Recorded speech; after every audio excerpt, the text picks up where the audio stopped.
আজকে আমাদের যে একটা উদ্যোগ ছিল সেটা নারায়ণগঞ্জ জেলা কেন্দ্রিক যে ট্রাফিক ব্যবস্থা ভেঙে পড়া এবং ট্রাফিকের যে বাজে অবস্থা, সেই জায়গা থেকে আমরা কিছু পদক্ষেপ নিয়েছিলাম। আগে আমরা এই যে 2 সপ্তাহ আগে আমরা ভলেন্টিয়ার চালু করেছি আমাদের মডেলিটি ক্যাপিটালের পক্ষ থেকে। কিছু ভলেন্টিয়ার আপনারা দেখবেন শহরে বিভিন্ন জায়গায় বিভিন্ন পয়েন্টে যানজটে কাজ করছে। এবং দ্বিতীয় ধাপে আমরা খেয়াল করেছি যে এই যে ট্রাফিক ডিপার্টমেন্ট, আপনার এখানে যে অফিস আছে, এই অফিসের আদালতে পট পরিবর্তনের পরে অত্যন্ত নাজুক হাল ছিল। এখনো পর্যন্ত তারা পুরোপুরি দাঁড়াতে পারেনি। সেই কারণে আমরা কিছু সাপোর্ট তাদের করার চেষ্টা করেছি।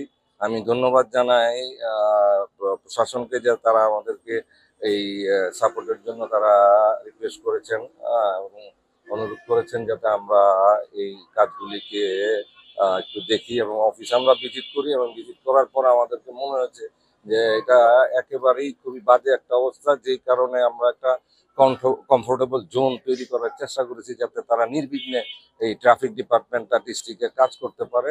সেই কারণে আমাদের একটা কন্ট্রিবিউশন আমরা করেছি, যেটা সারা নারায়ণগঞ্জের মানুষ উপকৃত হবে আশা করি, এবং তারা তাদের কাজগুলি নির্বিঘ্নে করতে পারবে। ভবিষ্যতে আগেও ছিল এটা, কিন্তু আমরা এই নারায়ণগঞ্জ পুলিশের সাথে ফতুল্লা থানা, সিদ্ধিরগঞ্জ থানা, নারায়ণগঞ্জ থানা গত 25 বছর যাবতই কিন্তু মডেল গ্রুপ সব সময় গাড়ি দিয়ে হোক, লজিস্টিক যে কোনো সাপোর্ট দিয়ে হোক, যে কোনো বিষয়ে সামাজিক কার্যক্রম তারা করেছেন, বিভিন্ন ইভেন্ট করেছেন। আমরা কিন্তু সবসময় ছিলাম, শুধু আজকেই না। তবে আমরা আজকে এই কাজটা করতে পেরে আমরা নিজেরাও আসলে একটু যেটাকে বলে যে আমরা একটু স্যাটিসফাইড, যে অনেক ভালো একটা উদ্যোগ, ভালো একটা কাজ আমরা করতে পেরেছি। এবং এই পুরা কাজটা আমাদের নারায়ণগঞ্জের জনগণ ভোগ করবে, নারায়ণগঞ্জবাসী ভোগ করবেন, সেটা আমরা আশা করি আর কি। আর কোনো ই আছে?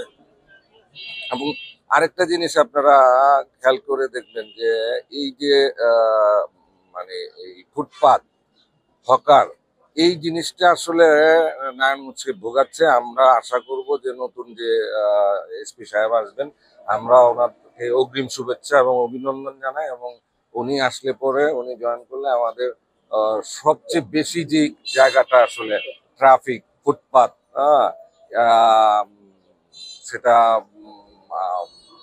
সেটা যে মাদক, সন্ত্রাস, এই সমস্ত বিষয়ে উনি এসে কাজ করবেন সেই আশায় আহ, মানে আমরা বসে আছি যে উনি এসে এই কাজটা সর্বাগ্রে ধরবেন।